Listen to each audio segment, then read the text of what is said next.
subscriber natin at sa lahat ng mga ka-arkitekto at sa mga architecture student na gumagamit ng ArchiCAD. Sa tutorial na ito, ituturo ko sa inyo ang mga sumusunod. Una, opening yung ArchiCAD in EP mode or the map.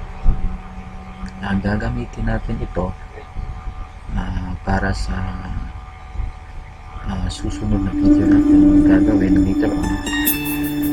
Saka pangalawa, kung paano ito open. At pangatlo is set up natin project information. At ito yung project information na nasa ito yung halimbawa lamang i-input natin sa project information. Panglima is set up natin yung title tag natin para sa automatic project details na gagawin natin later on. At pang-anim is customize natin yung mga folders sa natin. Okay, ngayon i-open na natin yung ArchiCAD file natin. Ngayon ginagamit ko yung ArchiCAD kasi ito yung latest ArchiCAD version at i-try na natin file na open na.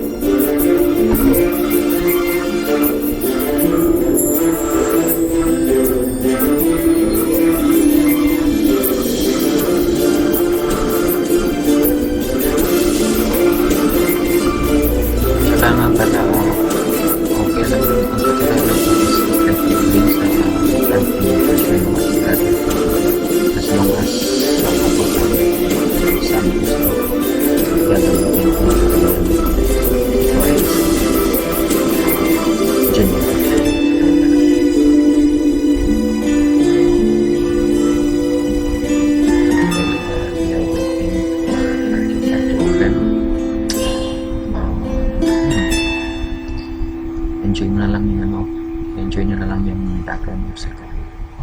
Calm music.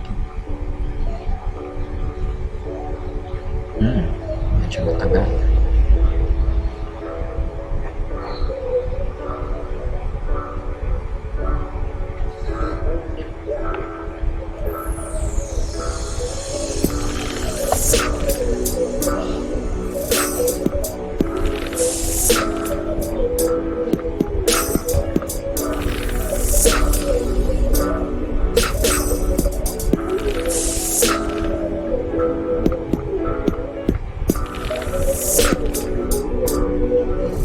Ayun, nandito na tayo sa start up menu ng ArchiCAD.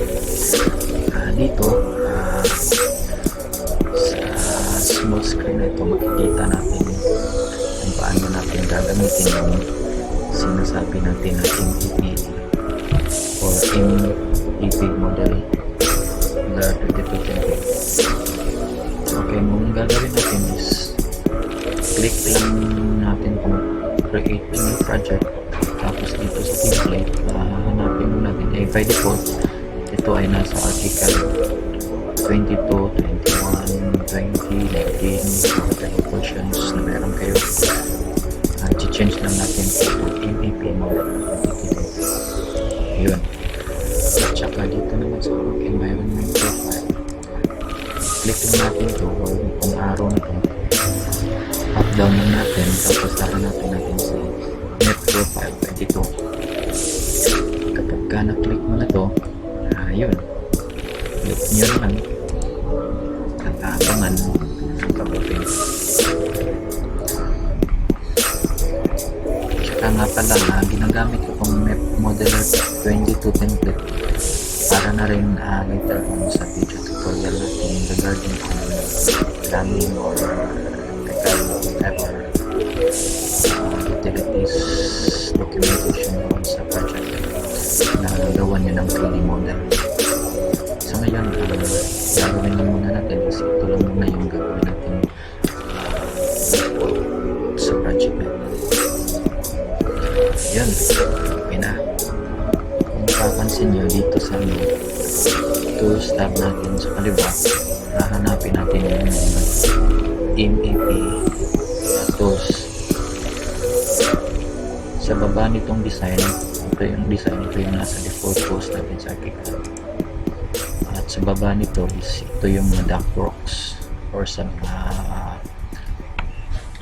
sa mga mechanical. Try natin i-click kung nag-work yung tools natin.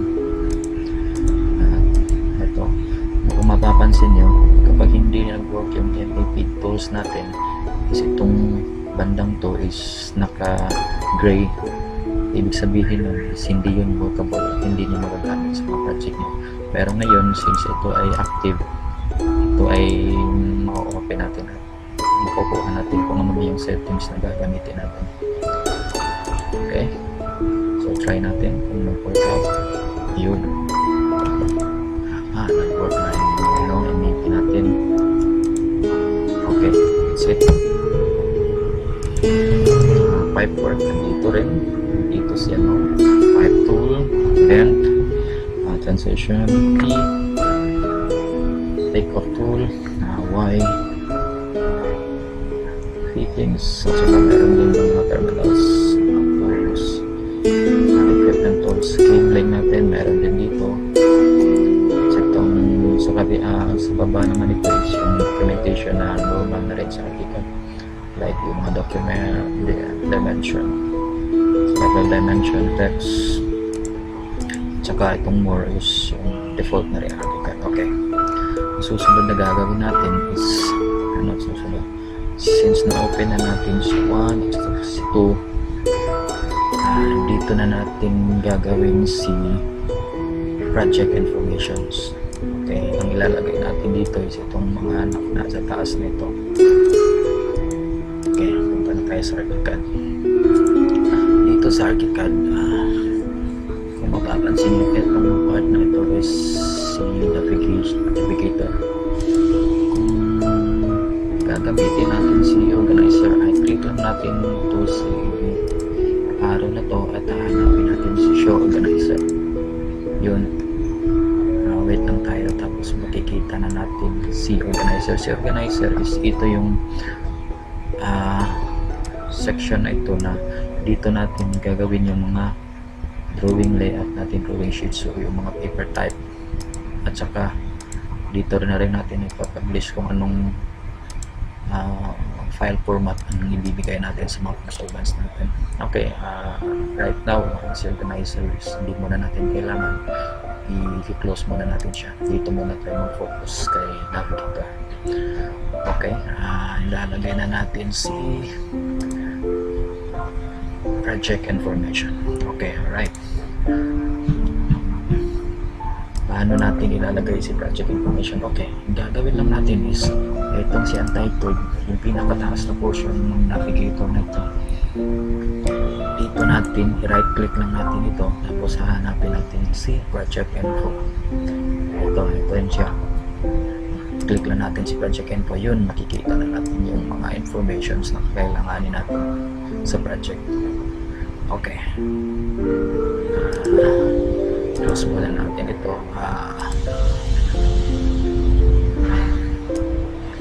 Ililit lang natin yung screen para kita natin si project information. Okay, balik tayo, right click, project info. Ang gagawin natin is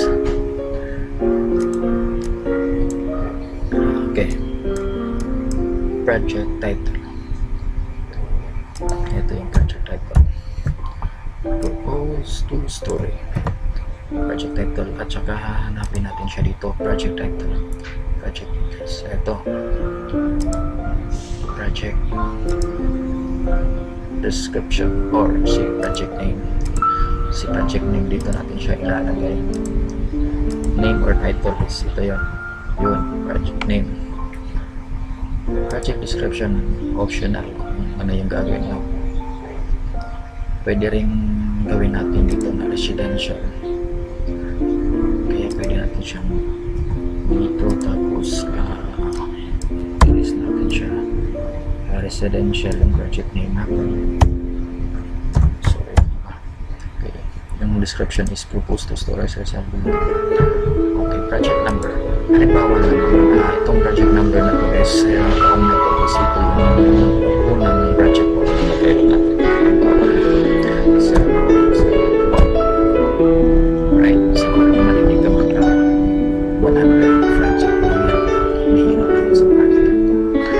Kaya siguro yan ang gagawin natin. So, okay, project status is ayaw muna natin siya ganyan.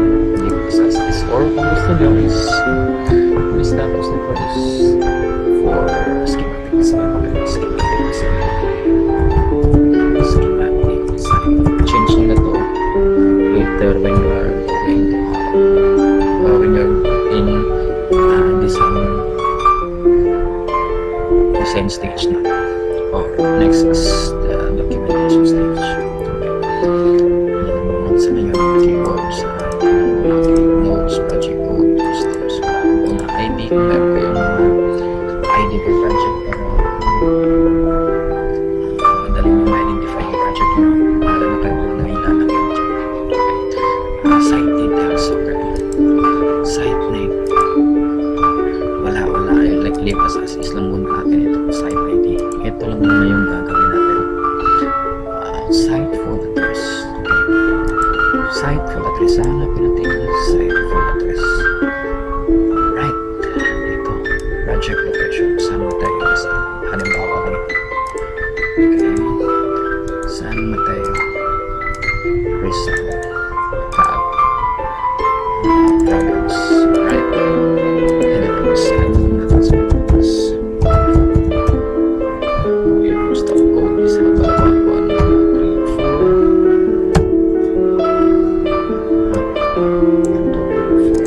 Since meron 1, 2, 3, 4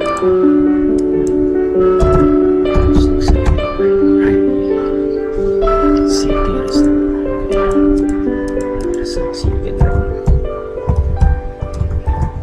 halimbawa lang ito paano ito ilalagay yun. Okay, click OK, tapos okay, tapos na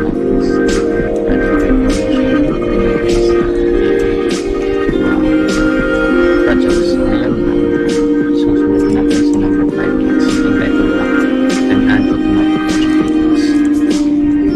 So ngayon dito na natin ilalagay si organizer kasi doon tayo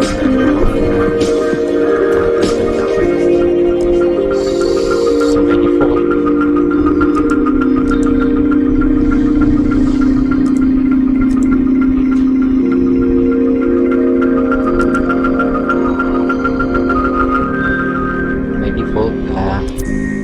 si ArchiCAD is meron namang sinet up based on sa project name natin na residential.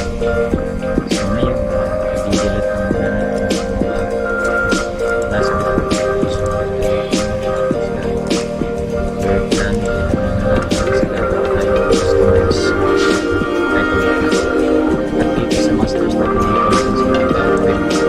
So by default si ArchiCAD naman sa review niya like tapos data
base ito sa National Building Code. So sa baba 20, sa left is 40, at saka sa right is 20. Yun, katapos mo nang ma-input yung margins, create na natin. Ayun, create, click create. Ayun, nandito na yung oops, parang may mali. Ano kaya nangyari dito? Sige, set up natin. Kaya pala height natin is 508. Yun, sorry guys, sorry. Yun, 20 by 30. Oops, mali rin yung margins natin. Balikan natin sa ayun, 40, 20, tapos 40. Ayun, mali na siya. So meron na tayong paper. Kung mapapansin nyo, ang blue lines nito, ito yung magiging printable area. So meaning dyan natin ilalagay yung borderline natin. Itong buong linya to sa labas, ito yung kabuuang sukat ng 20-30. So ang gawin natin ngayon is lagyan natin ng line. Okay, punta tayo sa design. Hanapin natin siya. Punta tayo dito sa documents. Kasi dito si line sa polyline. Or off muna natin. Close muna natin sila. Okay, or sa shortcut naman, pwede niyong gawing Shift L para sa polyline, or L para sa lines lang. Gagawin natin polyline kasi hindi siya mapuputol o buo yung linya natin. Okay, click natin dito sa baba, hold shift para straight, taas, yun, 762. Yun, meron na tayong linya na hindi napuputol, buo. Change lang natin siya to black or 35. Kung gusto nyo makita totoong alignment nito, is right click lang, tapos yung ito yung ang gagawin natin dito, pwede natin siya i-adjust na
gagawa tayo ng linya, hold alt,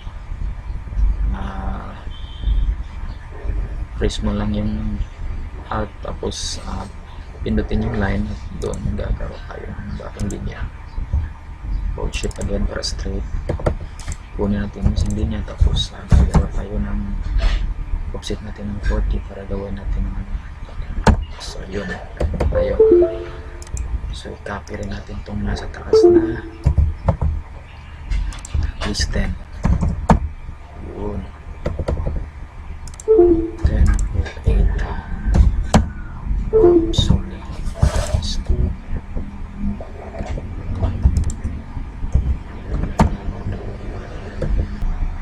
Ayun, meron na tayo sa title block.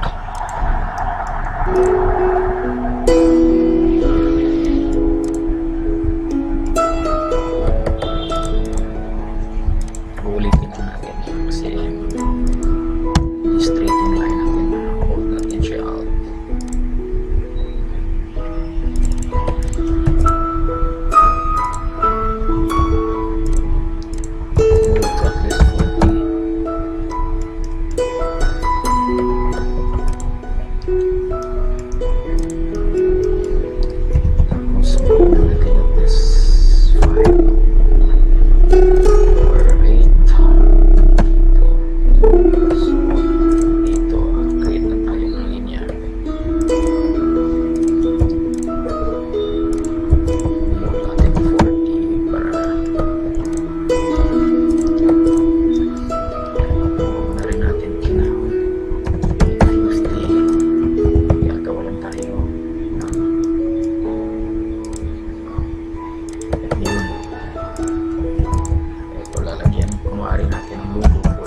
Tapos control U para sa natin i-copy natin yung Christie's distributed is 4.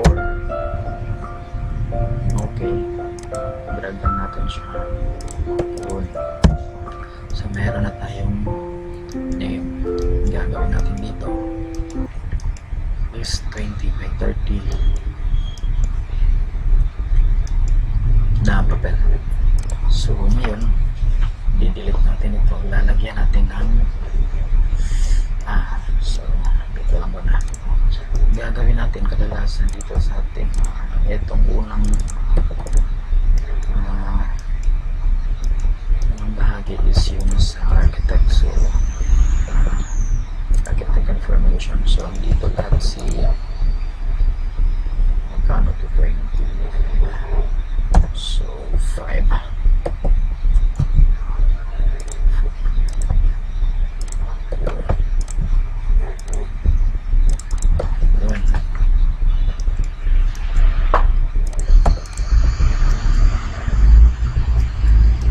Tsaka nga pala, nakalimutan ko sa project informations natin na ilagay si architect's name. So ayun, babalikan natin si project info. Lagay natin si client full name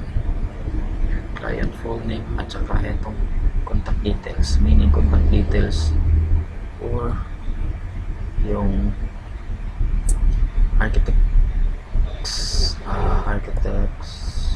details natin. So ilagay natin contact full name, sino yung architect na ilalagay natin, si kung wala. So lagay na lang natin so nakapangalan sa'yo. So contact details, lagay na lang natin si architect James. Yun, magandang pangalan. Okay, ayun, architect James ba? Tapos yung role name, wala. Contact ID, wala na muna. Email address, James yahoo.com. Phone number +1 2 3 4 5 6 7 8 9. Yun lang muna. Address is 1 2 3 street, example lang to, street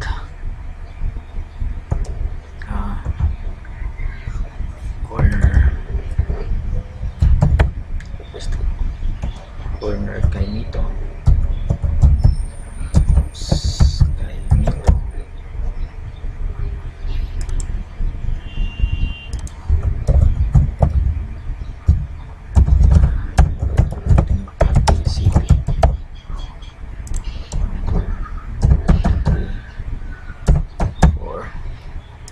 Philippines.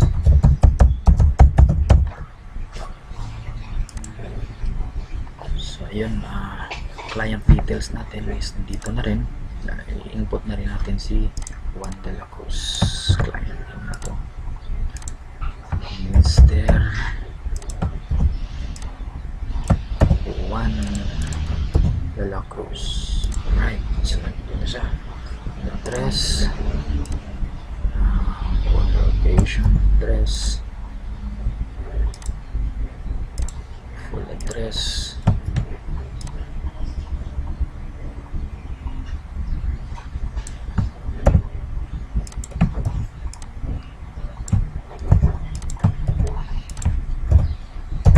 Philippines. Yun, phone number +63 257. Yun, okay, since andito na tayo, ditong part na to is sa owner, tapos dito is project details. So ang gagawin natin dito is ilagay natin yung auto name. So ito na siya, click this, text here. So first, tapos press lang natin itong insert auto text at hanapin natin si contact details, full name. Doon lumabas agad si James Bond. Okay, 8. Change natin sa blank. Doon James Bond. Or okay, since auto text dito naman is 2.5 PRC number.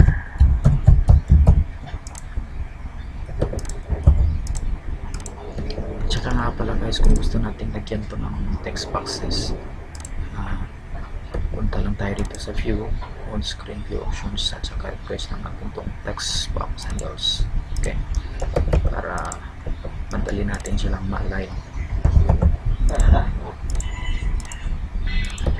RC number,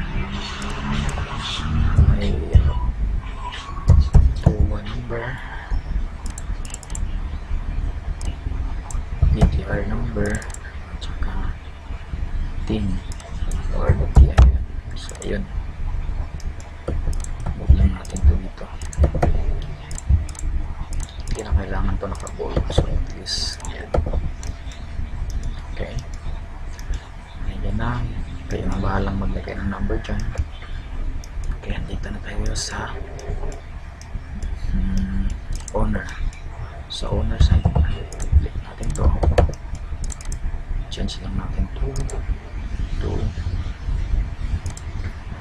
client details. So full name, ayun, add yun, automatic na si Juan de la Cruz. Address, input lang natin to 5. Type lang natin address, tsaka click here, client details, full address. Hanapin natin yun, full address yun. Or pwede lang natin kung gusto nyo yung ganyan, push na lang yung ganyan yun, Juan de la Cruz. O diba, ngayon is naka auto text na yung natin, hindi na natin siya i-type kasi naka auto text na. Okay, address, parang may kulang dito yung project. Okay, lagay na lang natin okay, tama. Move na natin sa kabilang box is yung project details. Click lang natin siya, click natin itong auto text. Hanapin na lang natin si project details. Ayun, hanapin natin si una is si project description, kasi ito yung natin kanina nilagay na residential building. So proposed to story residential building, parang nalakihan. So 5 yun. Tapos sa gitna, sa baba is hanapin natin si project name. Yun, residential project. Or change natin siya, balik din tayo dito sa information, change natin yung project name to project. Okay, o diba, auto add na siya. Yun. So yung project address natin site address, change lang natin sa site address to natin siya address. Okay, site address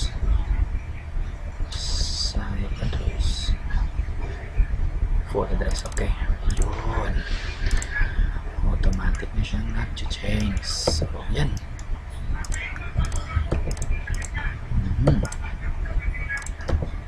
Kung okay na sa inyo itong title tag na to, list name, meron na kayong idea kung paano natin gagawin itong or kung paano gagawa ng purple block. So pagkalagay na lang natin, lagyan na natin si owner yun, or pwede rin natin lagyan ng linya, diba?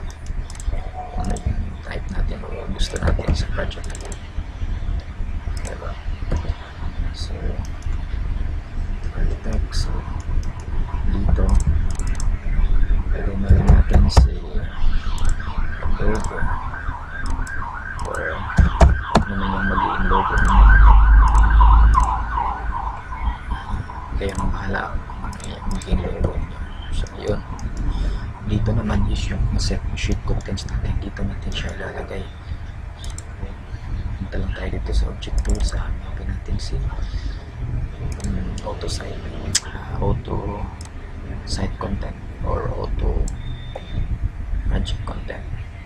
Punta tayo sa 2D elements, hanapin natin si graphics symbols, tapos hanapin natin si ayun, revision or revision store detail or symbols. So yun, click lang muna natin at titingin ko ano yung importante ito sa by default. Ito lang muna yung gagawin natin default. Move natin.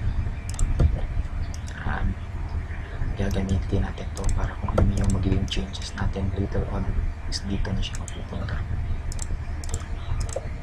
So ayan guys, nabuo na natin. Walang bahala, walang sheet content. Okay. Sheet.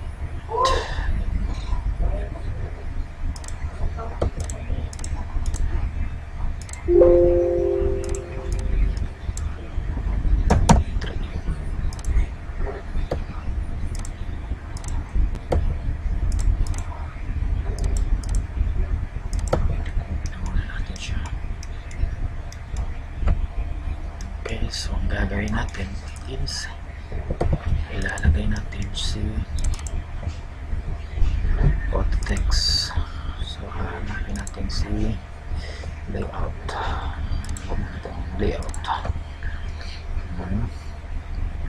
Gagawin natin is layout number, right? Ito na lang yan, number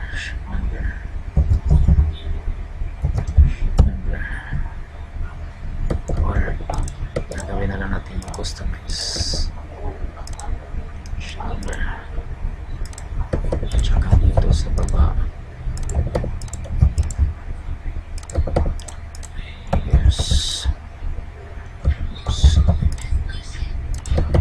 revision number.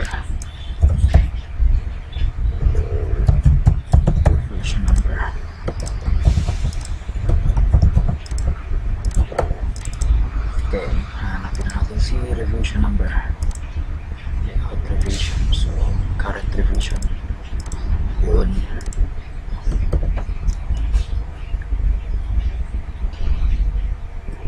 Kung gusto nyo lagyan ng scale, dagdagan din natin yung scale, so pwede nyo ilagay sa scale dito sa baba.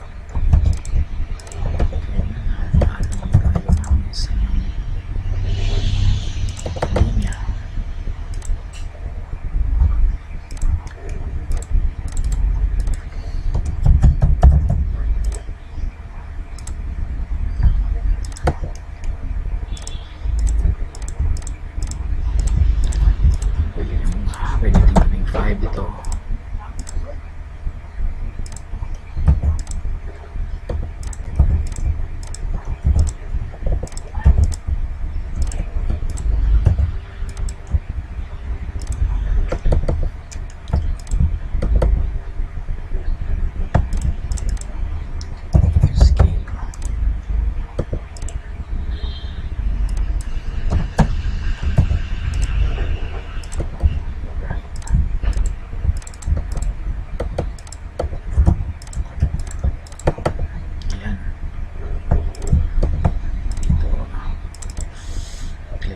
Si drawing scale,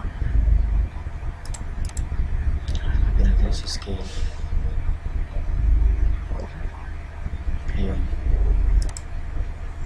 Scale.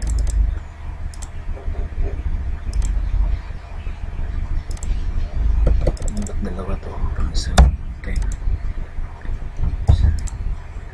Gagamitin natin to dahil later on kung ano na yung drawing na ilalagay natin dito is automatic na si scale malalagay dyan. Okay, mayroon pa tayong kulang na hold up. Gagawa tayo ng isang box dito sa taas, normal. Okay, yun. Ito yung kulang natin. Tapos kuha lang tayo ng text, tsaka lagay lang natin sa taas. DPWH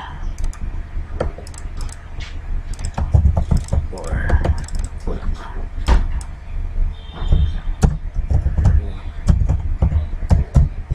Republic of the Philippines.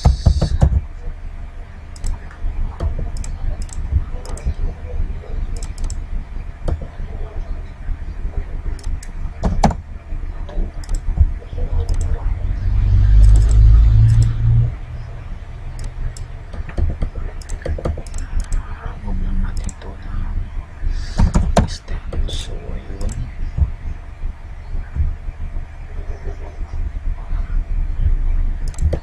Tapos, malagay natin dito sa center. 5.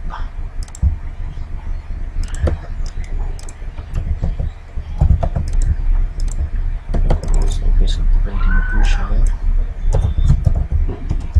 of the building officials.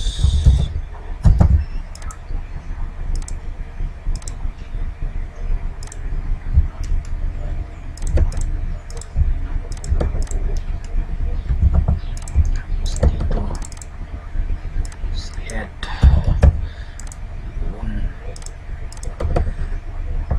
add lang tayo ng linya.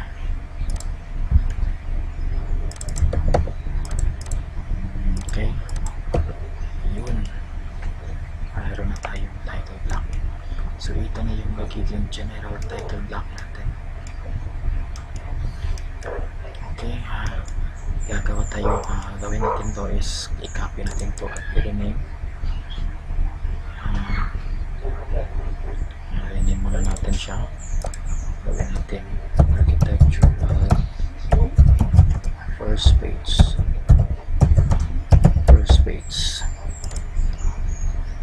Okay,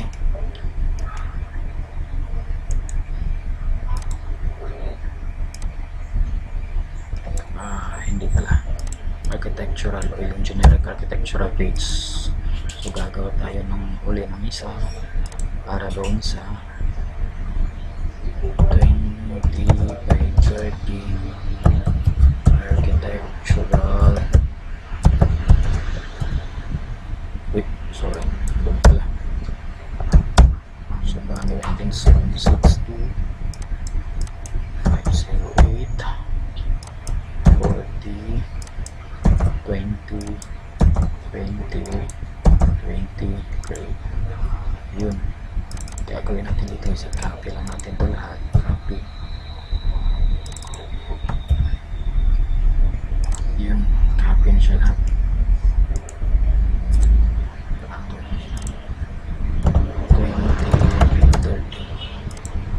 Yun. So sa first page natin, di ba, nilalagay natin is mag-add tayo ng mga linya dito. Waldo, siguro lagay natin 8.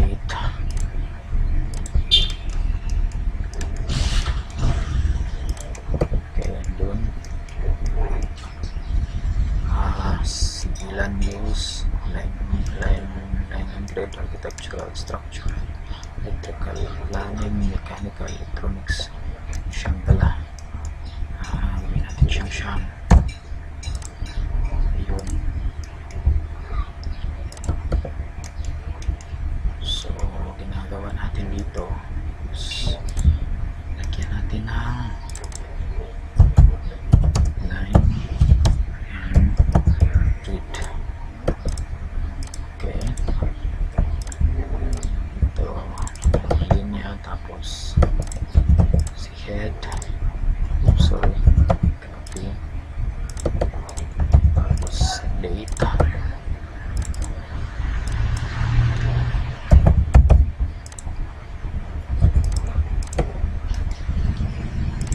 Copy lang natin sila. Right. Copy lang muna natin sila lahat. Okay, so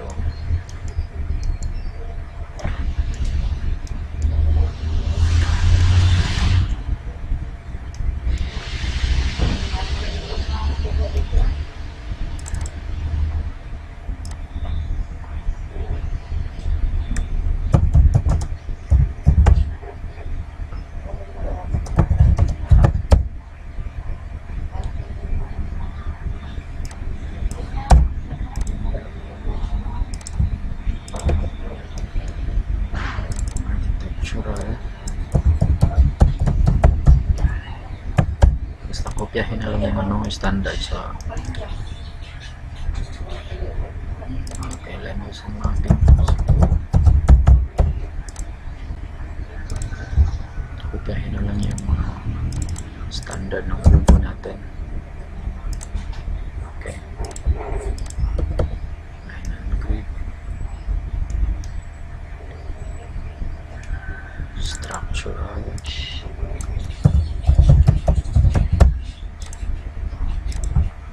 Kalimutan ko na to dito, guys. Yan ang bahala kung ano tong nasa standard dito. Okay, structural, electrical. Okay, next is sanitary.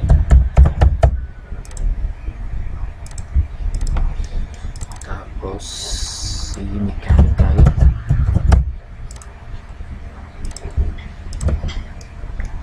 At saka yung iba meron ditong fire protection. Ewan ko kung na-add na ito, pero check na lang ninyo kung ano yung standard. At saka sa huli is si electronics.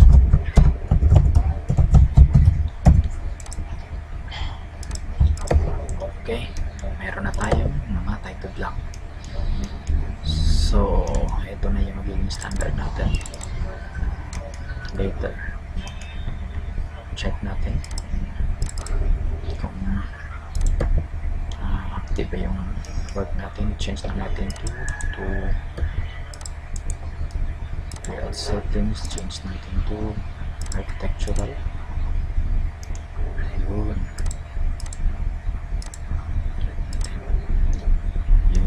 Sheet number 1, layout number, change manager. Okay, logo ninyo, tsaka dito. Okay, try to change to layout settings, change to your space. Yun, your space. Yun, tama yung ginawa natin. So yun, tapos na tayo sa paglagay ng pagbuo ng title block natin. So next, gagawin natin is customize drawing folders, navigator. So eto na yan. Balik tayo sa navigator. So ngayon, si ArchiCAD meron siyang inilagay ng mga default kung saan nilalagay natin si floor plan, ceiling, structural. So ang gagawin natin ngayon, series muna natin sila lahat. Okay, erase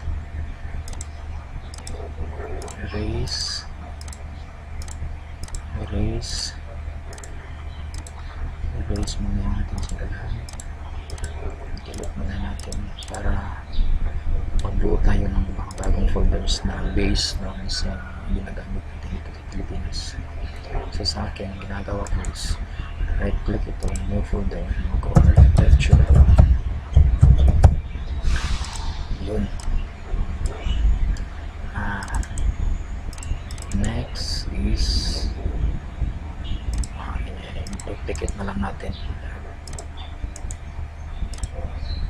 kadalasan kasi dito sa Pilipinas is tayo na rin yung gumagawa ng mga planning, electrical, so folder, so structural, then see electrical, and you can see sanitary, and natin si mechanical, at saka si fire pro or electronics if meron. Add na lang natin kung ano yun. So yun buo na natin. So ang gagawin na lang natin is i-open natin si navigator, si organizer. Makikita natin to, no? Lagyan natin to ng mga drawings. So ngayon wala pa itong mga drawings, nag-erase natin to kanina. Ang gagawin natin, punta tayo dito sa project map. So drag and drop lang natin si ground floor story. Yun. So meron na tayo. Name natin to ground floor. Yun. Right click, rename, erase, second floor plan. Okay, rename, erase, floor plan. Yun. Meron na tayo architectural drawing. Diba? Yun. So punta na tayo sa structural drawings. Ganun din gagawin natin, drag and drop. Kapag drawing lang tayo ng structural, kapag meron na tayong informations galing sa structural engineers, yung mga drawing na ilalagay natin doon, kukunin lang natin at dito natin i-update. So ang gagawin natin, foundation plan, so dito natin i-draw gamit yung mga details na binigay ng structural engineer natin. So close, second floor, framing plan, tsaka row framing plan. Yun, row framing plan. Yun.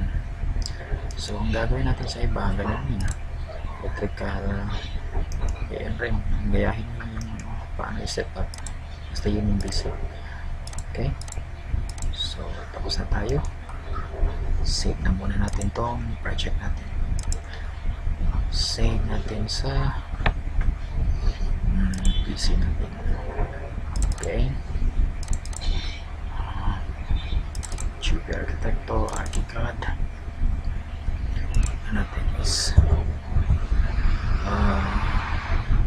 project 1 tutorial. Ito na rin gagamitin natin sa buong project hanggang sa matapos natin ang mga tutorial. Okay, that's it. Okay, guys, sa susunod na video tutorial natin is gagawin natin is kung paano gamitin si layer combination at ang mga layer o ang mga customization layer para sa ating project. Right now, ipapakita ko muna sa iyo yung lahat ng layer. So as default, meron tayo dito. Ang gagawin natin sa next tutorial natin is papaguhin natin to is or gagawa tayo ng customized layer natin. Babaguhin natin itong lahat ng layer nito at saka layer combination para sa next project natin. So that's it, guys. I hope may natutunan kayo rito at abangan nyo ako sa susunod na video ko kung paano natin ito i-customize at gagamitin natin na magiging template na rin natin sa mga lahat ng project natin. So ayun na, guys, maraming salamat, ingat at mabuhay tayong mga architect.